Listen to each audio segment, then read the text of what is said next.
Il y a tant de personnes intelligentes qui adhèrent à cette théologie. Je me demandais, qu'est-ce que je manque? Merci de combler le vide, docteur Foch. Oui, et c'est une partie de cela. Pour moi, ce que vous dites est exactement ce que je ressentais quand je commençais à remettre en question le calvinisme. Cela ne m'aurait pas fallu presque 2 à 3 ans pour sortir complètement du calvinisme si ce n'était pas pour ce point précis. J'avais un grand respect pour MacArthur et Sproul, ainsi que pour d'autres prédicateurs et érudits très intelligents. Et je me retrouvais souvent à penser, eh bien, je ne connais pas la réponse à cela en tant que calviniste. Et quelqu'un me pressait avec l'une de ces affirmations contradictoires, ces contradictions apparentes, ces paradoxes. Il me confrontait à cela, et je ne savais pas comment y répondre.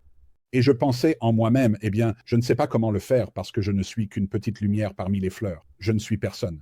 Vous savez, je ne sais pas, mais je suis sûr que R.C. Sproul serait capable de répondre à cette question. Je suis sûr MacArthur le pourrait aussi. Je ne sais pas quelle est cette réponse. Et franchement, à l'époque, j'étais souvent trop occupé par mon travail, mes tâches pratiques, ou peu importe ce que c'était, ou même juste paresseux, trop occupé à regarder la télévision ou des sports ou autres.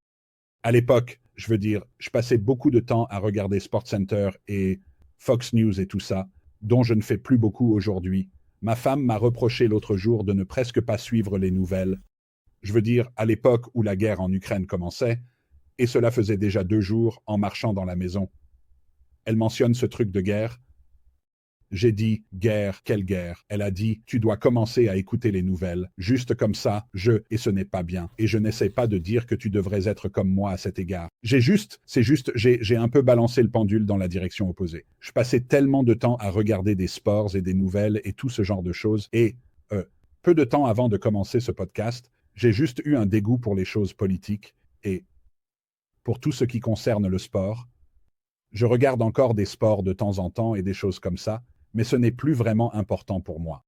Et mon passe-temps est devenu la théologie, et j'ai commencé à lire plus de théologie et à étudier, et c'est à ce moment-là que j'ai commencé à retourner à l'école pour obtenir ma thèse et mon doctorat, et faire ma thèse et tout ce genre de choses, ce qui m'a finalement conduit à commencer ce podcast. Et donc, dans mon temps libre, je fais ce genre de choses avec mes amis passionnés de théologie, et donc, je me déconnecte parfois des choses du monde, plus que je ne le devrais probablement.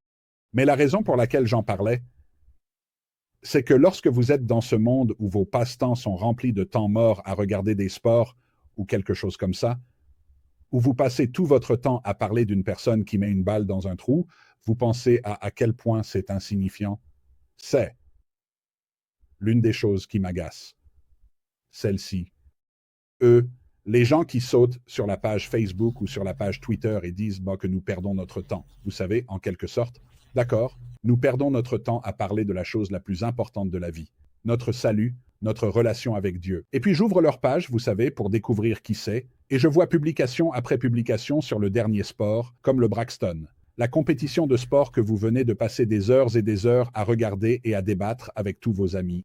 Mais pourtant, pour une raison quelconque, je suis absorbé parce que je parle de la doctrine de notre salut. Je veux dire, remettons les choses en perspective ici, frères. Et donc, vous savez, quand vous êtes tellement absorbé par ces choses, parfois vous êtes trop paresseux, si vous voulez, pour prendre le temps d'aller rechercher ces questions.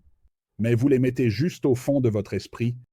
Eh bien, les personnes qui recherchent ces choses, elles connaîtraient la réponse. Et donc, au lieu d'être un bon béréen, je prends l'approche de l'homme paresseux en disant « Eh bien, Sproul sera mon béréen. Vous savez, MacArthur est mon béréen. C'est mon bon béréen. » Et MacArthur et Sproul, je ne sais pas quelle pourrait être leur réponse à cette question en particulier, parce que je ne sais pas, vous savez, à moins que j'aille le trouver, je ne sais pas comment ils y répondraient, mais je suis sûr qu'ils ont une bonne réponse. Et donc cela m'a apaisé au point où je ne sentais pas que je devais vraiment être mis au défi. Et je pouvais juste repousser et dire « Eh bien, vous savez, je ne connais pas la réponse à cette question, mais je suis sûr de cela.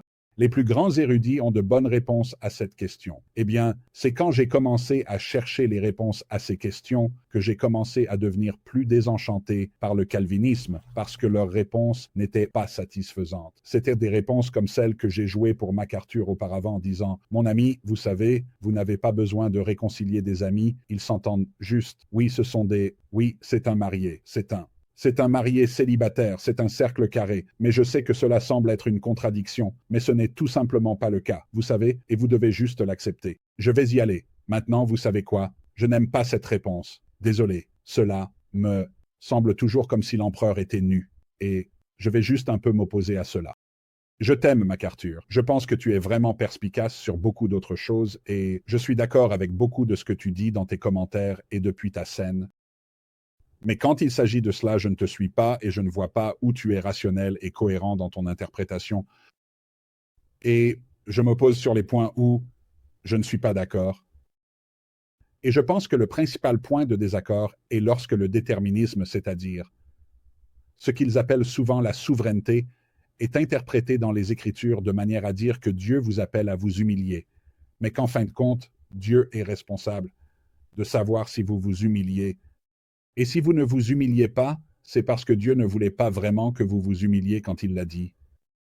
Il t'appelle à la foi et à la repentance, mais tu ne peux vraiment avoir foi et te repentir, à moins qu'il ne te donne un miracle pour te faire avoir foi et te repentir. Et tu es né dans cette condition, et tu seras puni pour l'éternité pour quelque chose sur lequel tu n'as absolument aucun contrôle.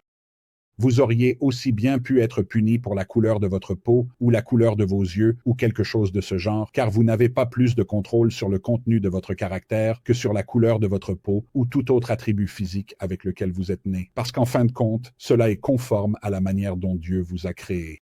Et si Dieu vous a fait un réprouvé destiné à la destruction, c'est qui vous êtes, et vous serez tenu responsable de cela. Et si cela ne vous semble pas juste, alors, qui êtes-vous pour remettre en question Dieu, ô homme, et je cite Romains 9 hors de son contexte, vous dites, eh bien, que voulez-vous dire par là? C'est Romains 9 hors de son contexte. Comment est-ce possible?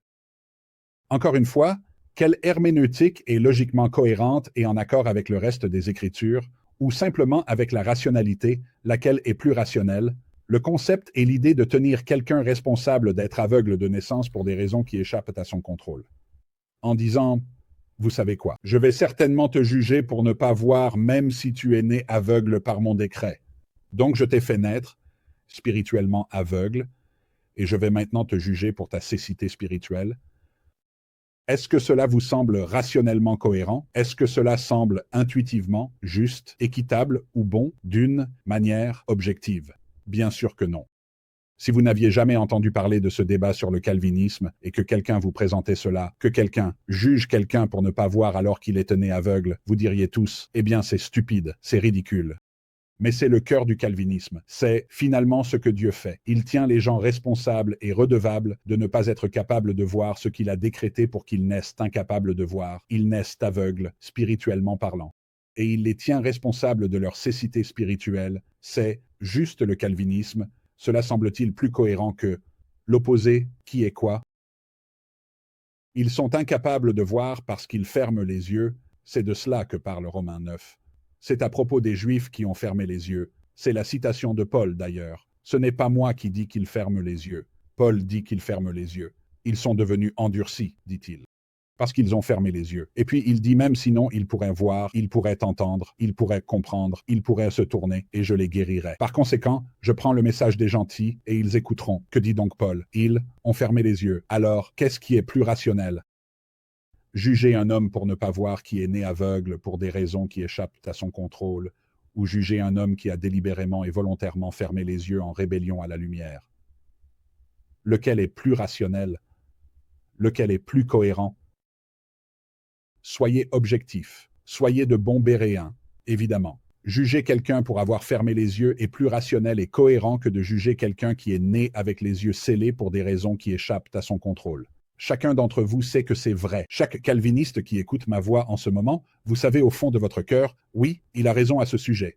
Cela semble en effet beaucoup plus cohérent. Mais que faites-vous?